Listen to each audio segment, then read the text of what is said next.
Good morning all of you. आज का हमारा जो टॉपिक रहेगा वो 9th क्लास की एनसीईआरटी की ज्योग्राफी, जिसका पहला ही लेसन है भारत का आकार और स्थिति। तो देखिए, आज हम जो टॉपिक कर रहे हैं वो बहुत ही महत्वपूर्ण है। जो भी विद्यार्थी इस टॉपिक को पढ़ेंगे वो अच्छी प्रकार से समझ पाएंगे कि भारत की स्थिति कैसी है और भारत का विस्तार कैसे है। जैसे कि आप सभी जानते होंगे कि हमारी जो पृथ्वी है वो गोलाकार आकार में है। अगर इसके 4 हिस्से कर दिए जाएँ तो ऊपर की तरफ इसमें नॉर्थ होता है, नीचे की तरफ साउथ, अपने दाएं हाथ की तरफ इसमें वेस्ट होता है और बाएं हाथ की तरफ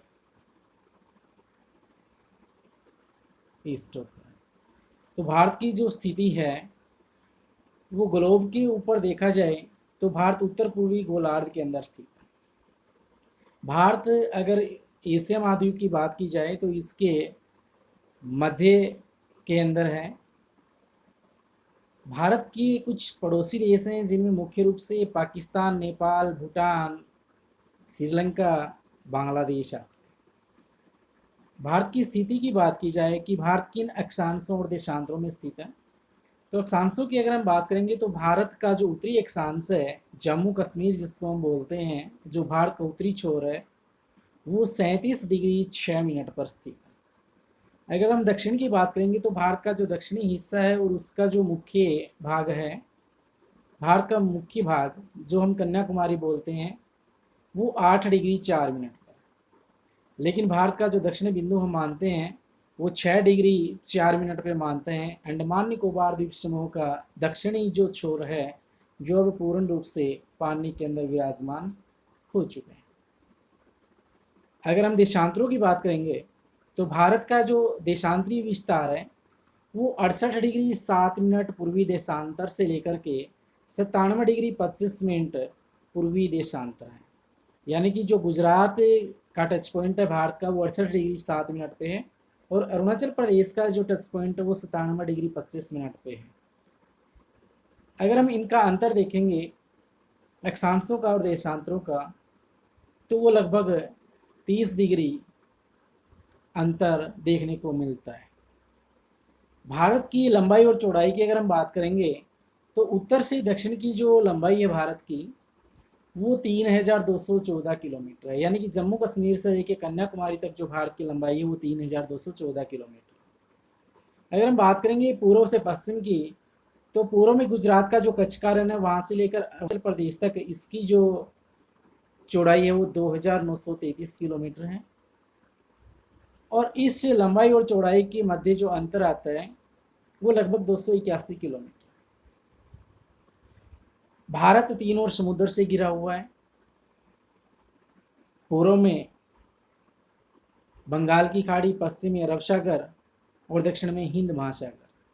इसलिए दक्षिण का जो हिस्सा है भारत का वो 3 ओर पानी से घिरा हुआ है, इसलिए इसे प्रायद्वीपीय भारत भी कहा जाता है।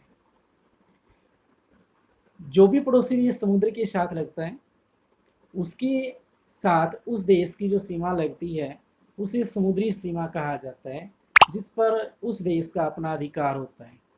भारत का भी ऐसा ही अधिकार पाया जाता है जो लगभग 12 समुद्री मील तक होता है। और अगर इसको हम किलोमीटरों में मापेंगे तो ये लगभग 21.9 किलोमीटर होता है। अगर मील की हम बात करेंगे तो एक जो मील होता है उसके अंदर 63,360 इंच होते हैं और जो समुद्री मील होता है उसमें 72,960 इंच होता है। अगर भारत के क्षेत्रफल की हम बात करें कि भारत विश्व के अंदर 7वां बड़ा देश है। विश्व का जो कुल क्षेत्रफल है उसमें से भारत का केवल 2.4% हिस्सा पाया जाता है। जो कुल क्षेत्रफल है भारत का, अगर हम संक्षेप में कहें तो 32.8 लाख वर्ग किलोमीटर है। लेकिन अगर पूर्ण आंकड़े हम लिखेंगे तो 32,87,263 वर्ग किलोमीटर भारत का जो स्थान। विश्व में भारत से बड़े 7 देश हैं, जिनमें मुख्य रूप से रूस, कनाडा, चीन, अमेरिका, ब्राज़ील और ऑस्ट्रेलिया है। भारत का 7वां स्थान पाया जाता है। क्षेत्रफल की दृष्टि से विश्व में भारत का 7वां स्थान है, वहीं जनसंख्या की दृष्टि से दूसरा स्थान। क्षेत्रफल की बात की जाएगी तो भारत का जो हिस्सा है वो 2.4% है, और विश्व की जनसंख्या की बात की जाएगी तो लगभग 16% जनसंख्या भारत में निवास करती है। फिर हम बात करते हैं कि भारत की जो सीमाएं हैं वो किस प्रकार की। तो भारत में दोनों प्रकार की सीमाएं हैं, स्थलीय सीमा रेखा भी है और जलीय सीमा भी है। जलीय सीमा रेखा तो भारत के तीन ओर से हिंद महासागर, अरब सागर और बंगाल की खाड़ी घेरे हुए हैं। तो जो जलीय सीमा है भारत की वो लगभग 6100 किलोमीटर है। अगर मुख्य भूमि की बात की जाए तो 6100 किलोमीटर जलीय सीमा पाई जाती है। लेकिन अगर उसमें द्वीप समूह को भी शामिल कर दिया जाए, अंडमान निकोबार द्वीप समूह है या फिर अपना लक्षद्वीप समूह है, उन सभी को अगर शामिल कर दिया जाए तो ये 7516 किलोमीटर हो जाती है। भारत अनेक पड़ोसी देशों के साथ घिरा हुआ है, जिनके अंदर मुख्य रूप से सबसे ज़्यादा सीमा रेखा जो भारत की लगती है वो बांग्लादेश की है, 4096 किलोमीटर है। चीन के साथ 3917 किलोमीटर, नेपाल के साथ 1752 किलोमीटर, म्यांमार के साथ 1458 किलोमीटर, भूटान के साथ 587 किलोमीटर, और वहीं अफगानिस्तान के साथ सबसे कम यानी कि 80 किलोमीटर जो अंतर्राष्ट्रीय सीमा है वो भारत की लगती हुई पाई जाती है। अगर भारत की बात की जाए कि विश्व में भारत एक विशाल देश है, तो भारत में अनेकों प्रकार की भिन्नताएं देखने को मिलती हैं। कर्क रेखा भारत के मध्य से गुजरती हुई पाई जाती है, यानी कि 23.1/2 डिग्री उत्तरी अक्षांश जो है वो भारत के बीचों बीच से जाती है और 8 राज्यों को क्रॉस करती है। अगर पश्चिम से पूर्व की तरफ हम जाएंगे तो गुजरात, राजस्थान, मध्य प्रदेश, झारखंड, छत्तीसगढ़, त्रिपुरा, पश्चिम बंगाल और मिजोरम, इन राज्यों से होते हुए कर्क रेखा गुजरती है। वहीं भारत के मानक समय की बात की जाएगी तो भारत का जो विस्तार है वो 30 डिग्री अक्षांश है। भारत में एक ही मानक समय लिया गया है, क्योंकि भारत का जो मध्य हिस्सा है वहीं इलाहाबाद के पास नैनी नामक जो स्थान है उससे लिया गया है, जो लगभग 82 डिग्री 30 मिनट पूर्वी देशांतर जिसको हम कहते हैं इलाहाबाद के पास से गुजरती है। भारत का मानक समय वहाँ से लिया गया है।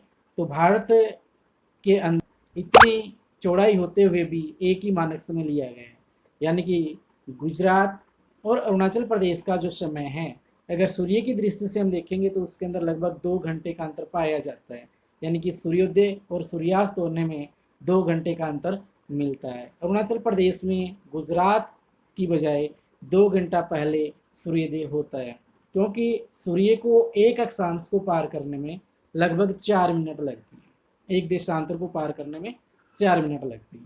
तो भारत का जो देशांतरी विस्तार है वो लगभग 30 डिग्री का है, और ऐसे हम करेंगे तो 30 डिग्री को गुणा करेंगे हम 4 से तो लगभग 120 मिनट आता है, और 120 मिनट में लगभग 2 घंटे हो जाते हैं। लेकिन फिर भी जो भारत का मानक समय है वो एक ही देशांतर से लिया गया है, 82 डिग्री 30 मिनट पूर्वी देशांतर से। भारत में विभिन्नताएं भी देखने को मिलती हैं कि भारत में भूवैज्ञानिक विभिन्नता है वो देखने को मिलती है, क्योंकि भारत एक विशाल देश है। इस देश के अंदर नदी घाटियाँ हैं, मरुस्थल है, द्वीप समूह हैं, प्रायद्वीप पठार हैं, और विश्व का सबसे विशालतम पर्वत हिमालय पर्वत है भारत के उत्तरी हिस्से में विराजमान है। वहीं संरचनात्मक विभिन्नता भी भारत में देखने को मिलती है, जिसमें मुख्य रूप से अगर हम बात करेंगे तो भारत की जो चट्टानें हैं तो प्रायद्वीपीय पठार का जो हिस्सा है वो अत्यधिक कठोर चट्टानों के द्वारा बना हुआ है। इसके साथ साथ फिर देश का जो भौगोलिक प्राकृतिक पर्यावरण है उसमें भी विभिन्नताएं देखने को मिलती हैं।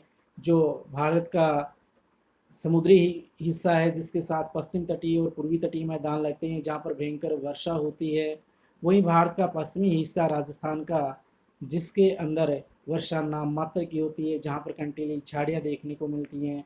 वहीं अगर भारत की हम बात करेंगे लद्दाख की तो उसके अंदर हमेशा बर्फ़ ही बर्फ़ पाई जाती है, जिसे हम ठंडा मरुस्थल कहते हैं, जिसमें टुंड्रा प्रकार की वनस्पतियाँ हैं वो देखने को पाई जाती हैं। और भारत में कृषक जो समुदाय हैं उनके हिसाब से विभिन्नता पाई जाती है। भारत में अनेक प्रकार की फसलों की खेती की जाती है, लेकिन मुख्य रूप से जो उत्तर भारत का विशाल मैदान है उसी के अंदर कृषि का कार्य है वो किया जाता है। भारत में मिट्टियों में विभिन्नता पाई जाती है, कहीं काली मिट्टी, कहीं लाल मिट्टी, तो कहीं बलुई मिट्टी देखने को मिलती है। तो अगर आपको मेरी ये वीडियो पसंद आई हो तो चैनल को लाइक और सब्सक्राइब करना ना भूलें। धन्यवाद।